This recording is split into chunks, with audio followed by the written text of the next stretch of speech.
kita akan belajar tentang gagasan pokok dan gagasan pendukung.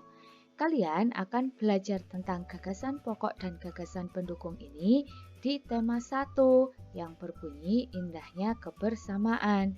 Mari kita pelajari bersama-sama melalui video pembelajaran kali ini. Perhatikan baik-baik, apakah gagasan pokok itu dan apakah pula gagasan pendukung itu? Kita akan pelajari bersama-sama. Sudah siap anak-anak? Nah, kita akan belajar tentang gagasan pokok dan gagasan pendukung. Sebelum kalian menentukan gagasan pokok dan gagasan pendukung, kalian perlu mencari kalimat utama paragraf yang kalian baca. Apakah kalimat utama itu? Kalimat utama adalah suatu kalimat yang menjadi inti dasar paragraf. Kalimat utama terletak di 3 tempat. Yang pertama ada di kalimat pertama paragraf, maka namanya adalah paragraf deduktif. Yang kedua terletak di kalimat terakhir, maka namanya paragraf induktif. Dan yang ketiga, kalimat utama terletak di kalimat pertama dan terakhir, maka nama paragrafnya disebut dengan paragraf campuran. Bagaimana cara menentukan kalimat utama? Sebelum kalian menentukan kalimat utama, yang pertama harus kalian lakukan adalah membaca dulu paragrafnya mulai dari kalimat pertama hingga kalimat terakhir. Kemudian yang kedua, jika di kalimat terakhir ada kata penghubung jadi, maka dengan demikian, oleh karena itu, oleh sebab itu, maka kalimat utamanya ada di kalimat terakhir.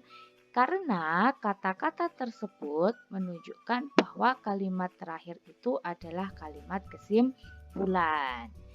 Coba kita pelajari melalui contoh paragraf berikut ini. Manakah kalimat utamanya? Kita akan baca mulai dari awal hingga akhir. Masyarakat Jawa memiliki rumah adat joglo dan pakaian adat kebaya. Masyarakat Betawi memiliki kesenian khas yakni ondel-ondel. Masyarakat Sunda memiliki alat musik tradisional yakni angklung. Jadi Indonesia memiliki berbagai macam kesenian dan kebudayaan. Kalian perhatikan kalimat terakhir paragraf tersebut. Ada kata jadi. Maka kalimat utamanya terletak di kalimat terakhir yang berbunyi jadi Indonesia memiliki berbagai macam kesenian dan kebudayaan ya. Jadi diingat-ingat kalau ada kata hubung yang menunjukkan bahwa kalimat terakhir berupa kalimat kesimpulan, maka kalimat utamanya terletak di kalimat terakhir. Kemudian yang ketiga, jika kalimat terakhir tidak ada kata penghubung jadi, maka dengan demikian, oleh karena itu, oleh sebab itu, maka kalimat utamanya ada di kalimat pertama. Perhatikan contoh paragraf berikut ini ya, manakah kalimat utamanya? Kita baca dulu mulai dari awal hingga kalimat terakhir.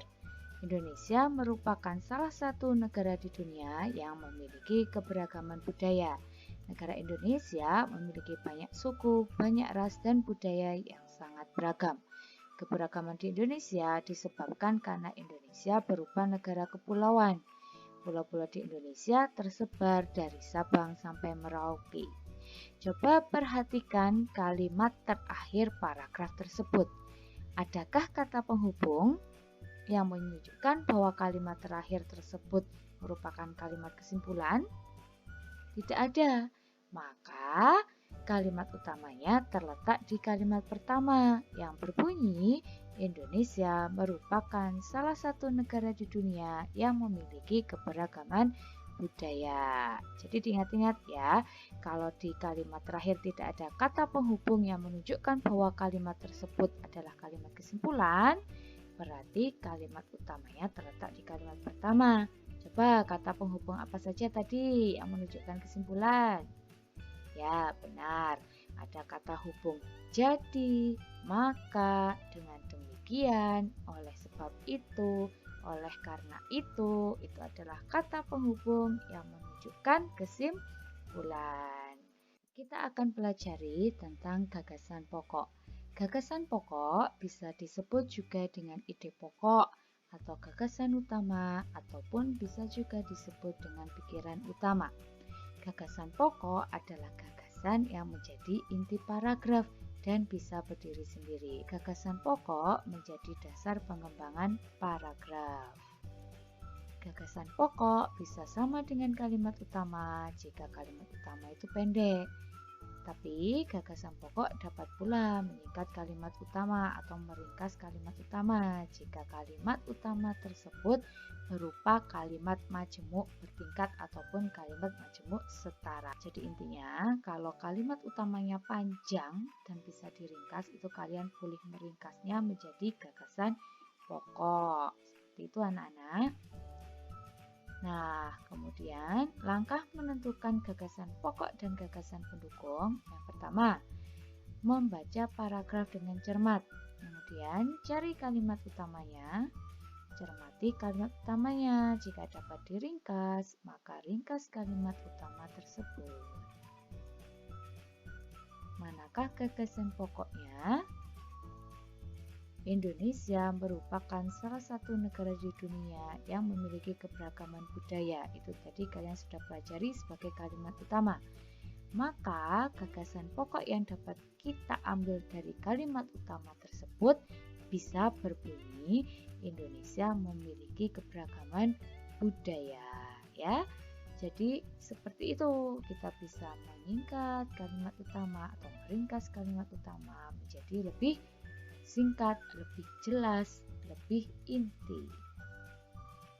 Kemudian kita pelajari gagasan pendukung sebagai tambahan informasi yang menjelaskan gagasan pokok. Jadi kalau gagasan pendukung itu tidak bisa berdiri sendiri karena fungsinya hanya untuk menjelaskan gagasan pokok. Kita akan pelajari tentang gagasan pendukung melalui contoh paragraf berikut ini. Perhatikan baik-baik ya.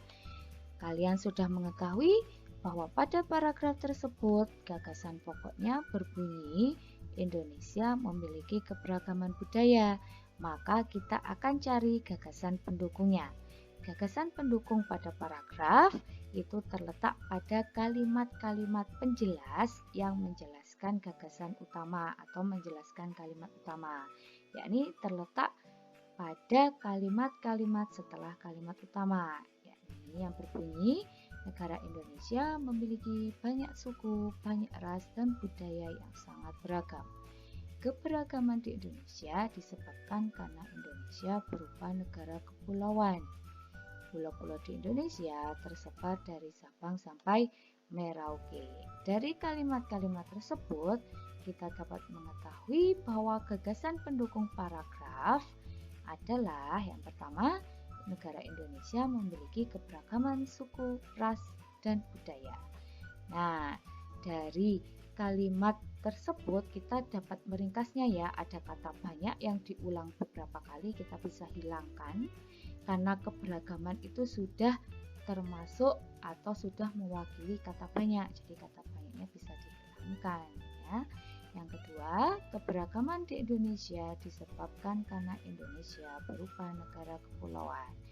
Kemudian, pulau-pulau di Indonesia tersebar dari Sabang sampai Merauke. Itu adalah gagasan pendukung paragraf yang kalian baca. Apakah kalian sudah memahami tentang gagasan pokok dan gagasan pendukung?